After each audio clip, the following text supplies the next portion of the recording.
Well, good afternoon. Jim Whitehead here of All Power Group and Phoenix Animal. I hope you're having a good Saturday. We like our weekends, although I like just about every day because I do work on weekends and during the week. Anyway, today we're going to talk about how famous moms or how wild animals raise their young. Animals have a wide variety of ways to raise their young, each adopting their specific needs and environments. Here is a breakdown of some of the common strategies. Okay, 1, parental care. Feeding. Parents may provide food directly, like birds regurgitating food for their chicks, or teach their young how to find food, like a mother bear showing her cubs, which you can see here, how to fish for salmon. So she said, all right, kids, gather around. We're going to tell you, and she says, you're going to like this. So listen. And I know some of them are looking the other way, yada, yada, yada. You know how kids are. Anyway, we want to show you in the stream that's kind of near us how you're going to catch salmon so you have good, healthy food. Parents often protect their young from predators by guarding them or hiding them or teaching them defense mechanisms. Now, in the same point, some animals build nests or dens, and what you're looking at is definitely a den for a mother bear and her cubs. And if that doesn't look like a safe location, area, in a cave, in a den, I don't think you could find something better. Anyway, they show them, and build a shelter for their young, keeping them safe and warm. Now, we could also even say, and I know we get into when bears hibernate. Of course, they can't hibernate when they have little ones around. Obviously, the little ones aren't going to hibernate, and she needs to be there to feed them. So anyway, that's how that works. Now, the other thing is parents teach.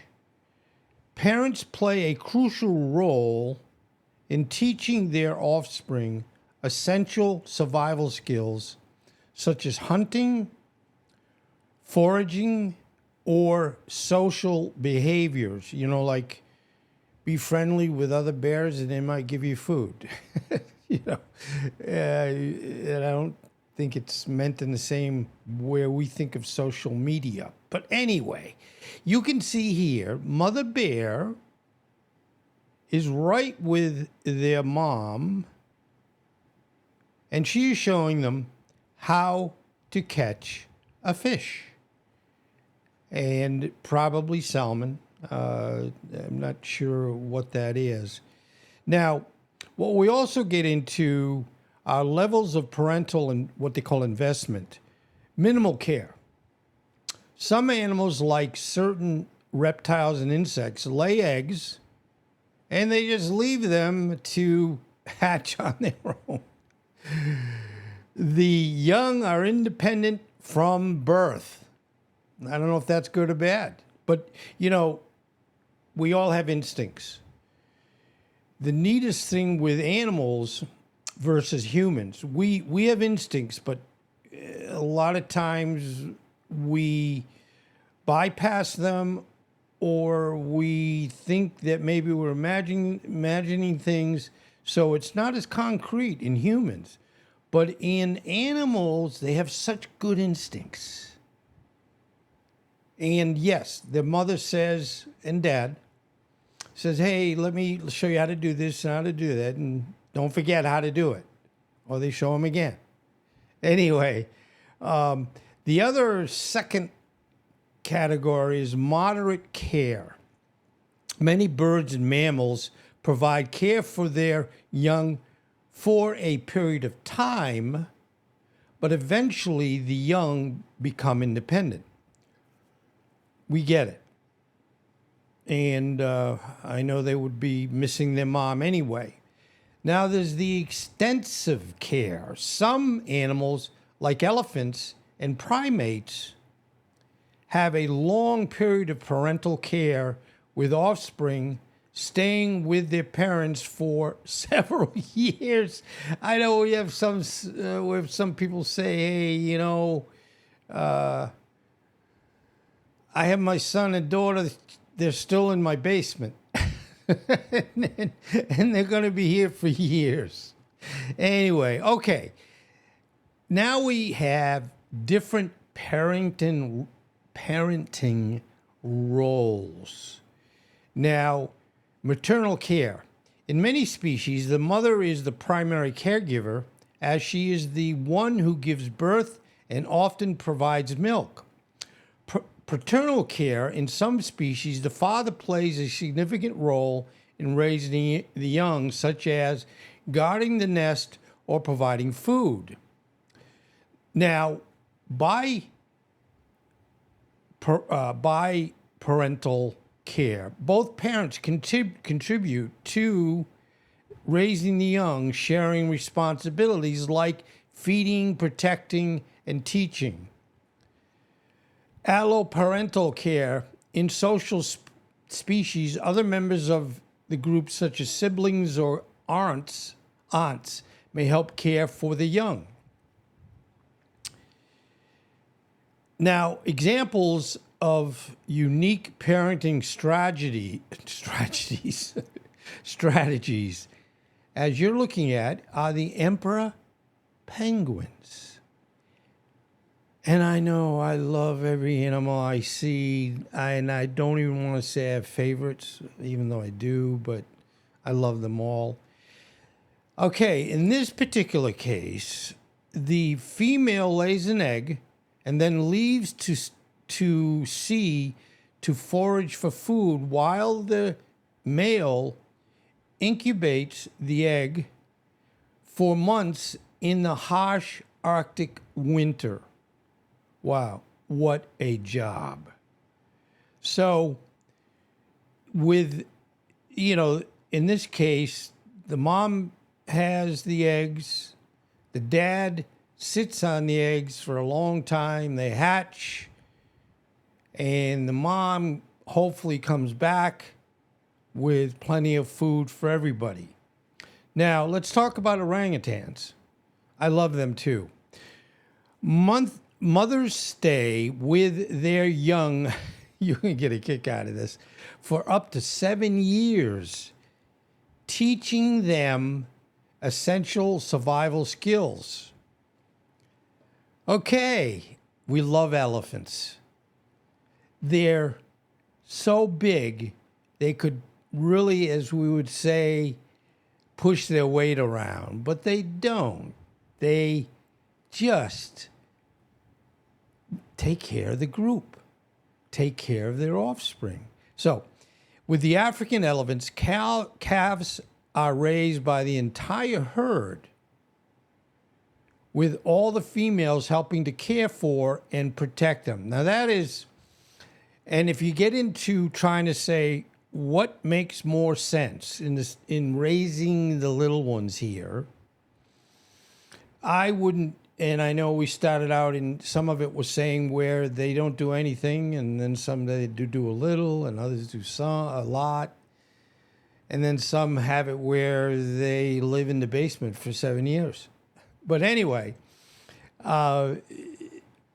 elephants are just up there on the top of the list of being so mammoth, but being very nice, very good, very smart. They don't forget anything. So whatever you do, don't say anything bad about an elephant. or they're going to come after you. No, they won't come after you, but they won't like you if you go to them. So anyway, the next one to look at is the Jacanis. Female Jacanuses mate with multiple males. Well, we don't like that in general, but leaving the males to incubate the eggs and raise the chicks. Boy, do you ever feel like you're being used? Okay, the other thing that kind of influences the environment. The environment plays a significant role in shaping parenting strategies, and that makes sense. If they're waterborne and the animals, the reptiles, et cetera, fish, they have to stay in water. Well, that's one thing. Others where, they're out in the middle of nowhere. And there's so many good strategies that just depends on the situation they're in. And unfortunately, and I'll just bring this up as a little aside, especially with elephants.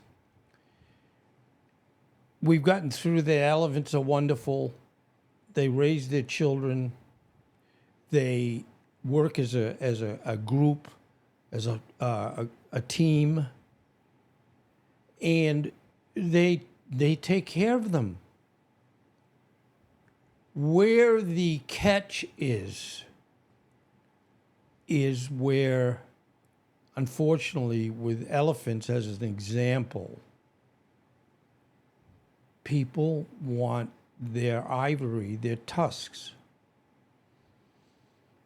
And they obviously hunt the elephants and they destroy them, kill them. And they take their tusks. Now, that's an outside influence that is hard to predict or hard to understand. And it's not in their instincts to say, well, where I am, I'm going to have a lot of bad people, humans, coming to try to get me. So it's a variable that they could never get used to. And that's why, luckily, they have reserves and sanctuaries where they're pretty much protected. So I just wanted to bring that up as to one side point. The strategies, for example, animals in harsh environments may need to invest more parental care to ensure their offspring's survival. Predation. The level of predation risk can also influence parental care. Animals facing high predation pressure may need to be more protective of their young. Now, when we're going to talk about social structure, and I know, as I said earlier, it's not anything to do with social media, but bottom line, they work together. The social structure of a species can also affect how the young are raised. In some social species, multiple individuals may contribute to raising the young. So in conclusion, the way animals raise their young are incredibly diverse and fascinating. Each species has evolved its own unique strategies to ensure the survival and the success of their offspring. And that is wonderful, because I know it's an instinct, but I wouldn't say by any means they don't love. And I know one would say, well, just define love. Well, I know how we define it, but darn well, these animals, when they really, not the ones that just, have the offspring and just kind of say bye, they stay with them. And as we talked about the orangutans, for example, they stay, or the baby offspring can stay up to 7 years.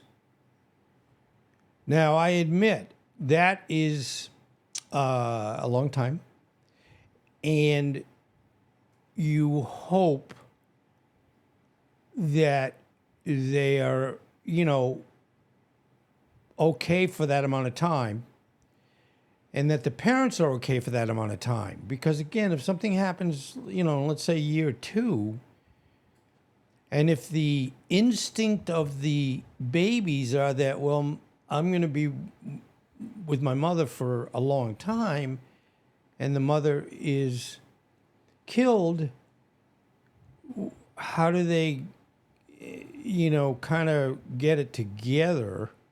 And someone would say, well, just another species will step in. Well, that happens. And, I've done some of the presentations on animals that, and I did one the other day on Luna and Orion, where they were just, lioness taking care of or adopting,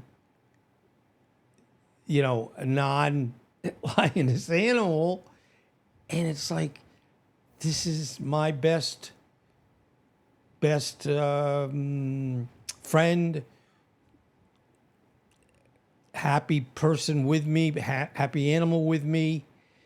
And, it's kind of neat, really. And this particular lioness, I did this about 3 days ago. This particular lioness, and the sad part is some of the folks that they were taking care of died, but this particular lioness would adopt another one. And it was not in character. And it wouldn't be where you'd say, well, the poor lioness is a little bit off in the head. I don't believe that. I just believe that, yes, there's instincts, but there can also be environmental persuasion or pushes that would have it where one animal might say, I know this is not my baby, but I don't have a baby right now, so I'm going to adopt that animal that I'm not related to, or it's not related to being lions, or whatever. So the neatest thing with talking about the world, the animal world, is how wonderful things happen. And it's just one of those things where we just hope there's enough open space, protected space, hidden space that keeps them where they want to be and being able to take care of who they feel needs help. And if that isn't a good way of ending, and thank you, the person who commented, or not commented, but gave me a thumbs up. I really appreciate it. This particular session, I announced it about an hour and a half early, hoping that particular format, I think I said at about 11:30 that I was going to be back here at 1:15. And, I just wanted to give more people to come on board if they could. So, I know I have some folks watching, and I want to thank you for being here. Please watch this. Please give it to your friends. We love these animals. And the other thing I'm doing with the channel are what we call podcasts. And podcasts are technically audio only. Yes, they will have a cover page in so many words. But it's typically more than one person that's in a group that talk about a certain interesting topic. And I have 4 up on my site, All Power Group. And one of them, in fact, my first one is based on cloning animals. I mean, we are doing it, but it's not too many people talk about it because it's kind of very controversial. But as we progress, we will know that there'll be other opportunities, and I'm sure hoping that I'll be able to clone, and in this case, Jamie, my wonderful 11-year-old Shih Tzu. Every night when I go to bed, I say, I pray she's going to be okay, and she's going to live a lot longer. But I also know that I've had a lot of animals in my life, and I'm still here, and they're not. So that's something that you have to be aware of. But anyway, thank you again. It's so nice, and try if you can go to some of my choices on the channel. Another podcast is on how smart animals are. Now I've done more than one, and these are called vertical live presentations, and they're in the vertical 9:16 format, and you do them live. And what's neat about doing things live is there's good and bad.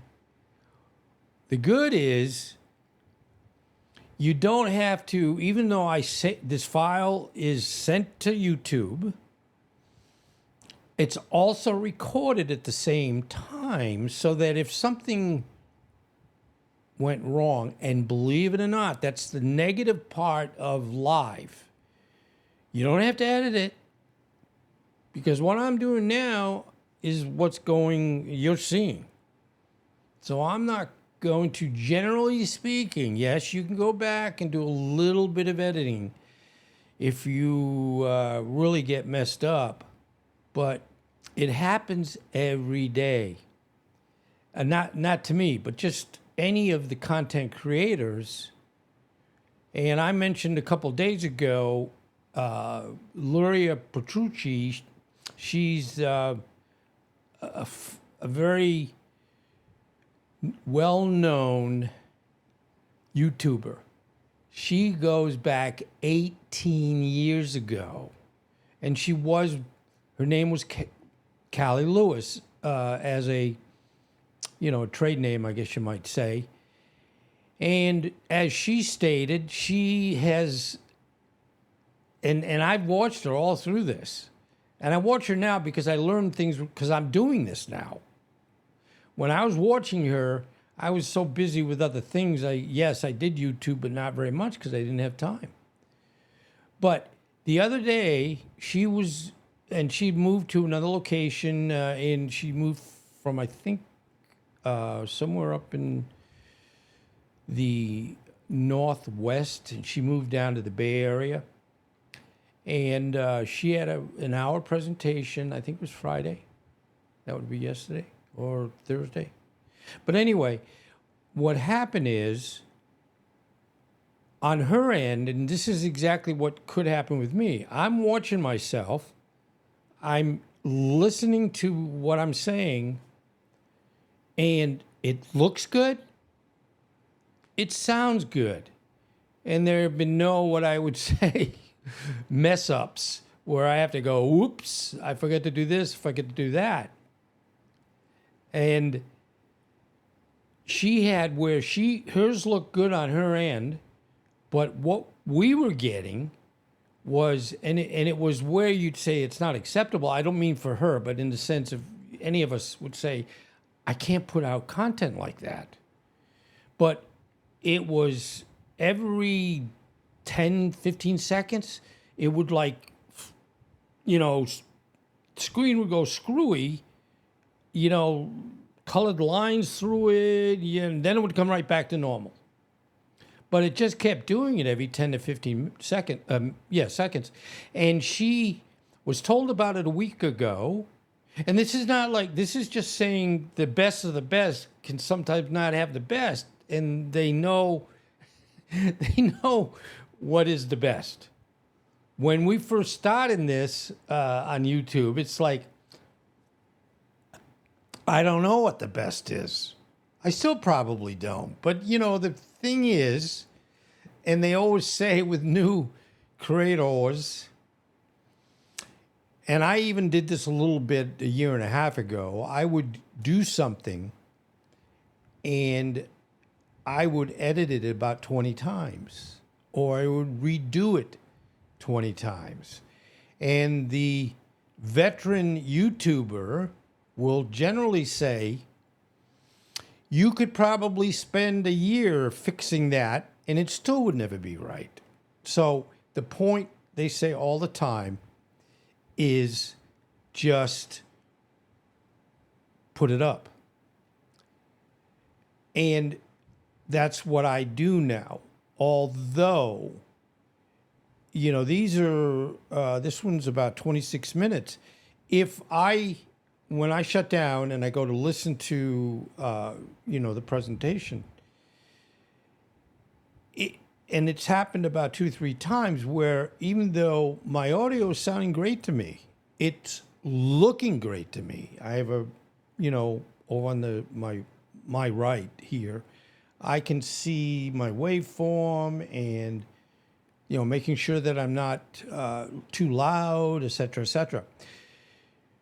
But I could now, when I shut down and say thank you, and I go quickly back and open it back up again, not in the live sense, it's what's been recorded and what's up on YouTube, and say, oh, I hope it's going to be okay. Because sometimes it's not. And as I said, if it's really bad, I literally just delete it. Because it's not fair to you to have to sit there and go through this. I mean, it's hard enough to get support. It's enough to get subscribers to have it where you're putting out something that somebody would say, I can't listen to, or I'm not able to listen to it. Now, I stayed on this presentation that Luria had done because I wanted, the content's good.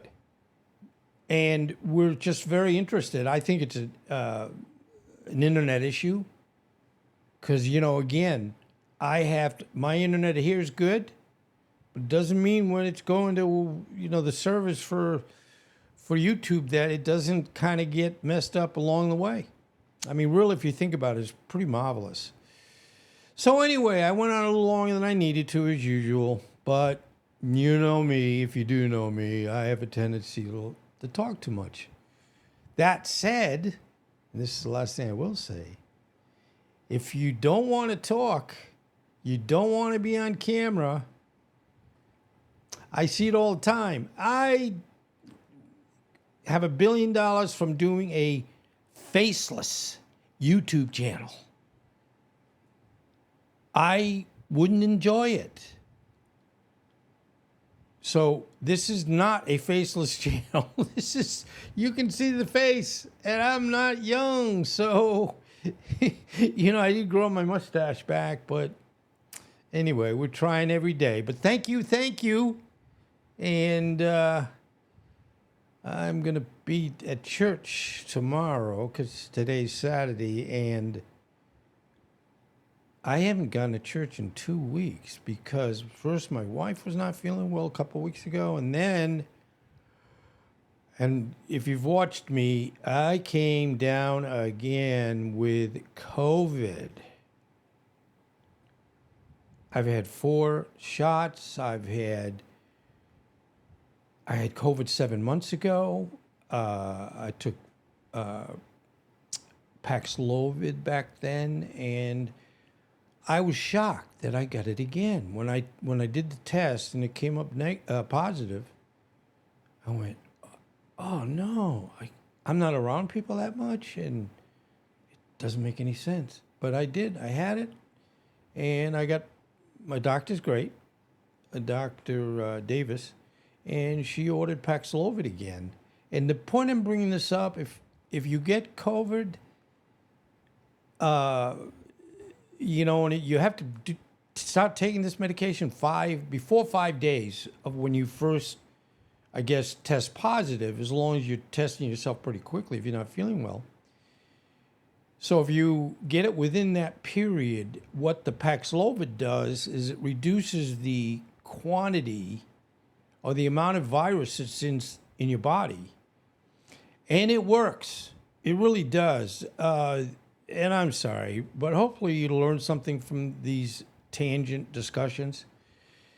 But the first time I took Paxlovid, I didn't want to, and so I really didn't start taking it until the 5th day. Yeah, I was in the deadline, but was okay with there. It wasn't really exciting taking it.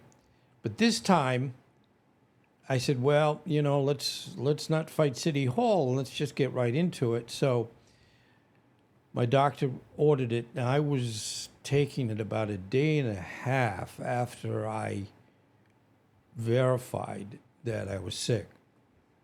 So I, how would you say, started the antiviral medication 3 to 4 days earlier than I did in July. But anyway, thank you.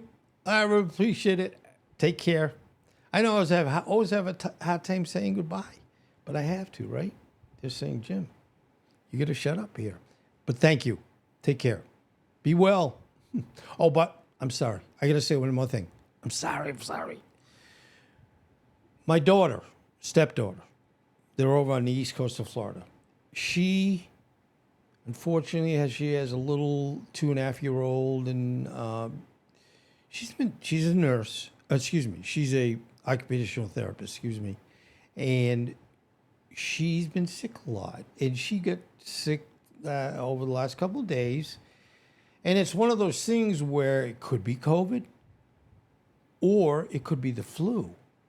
Now, what you're able to get if you're like, oh, I'm feeling really sick. I mean, in other words, if it's the flu, you go this direction. If it's COVID, you go this direction. Now, they have what she took to kind of try to see. My wife told her, I said, she said you can take this treatment basically that will tell you whether it's the flu or COVID. So you don't go totally down the wrong road trying to treat something that you don't have. But anyway, little word to the wise, please be well. And thank you so much for being here.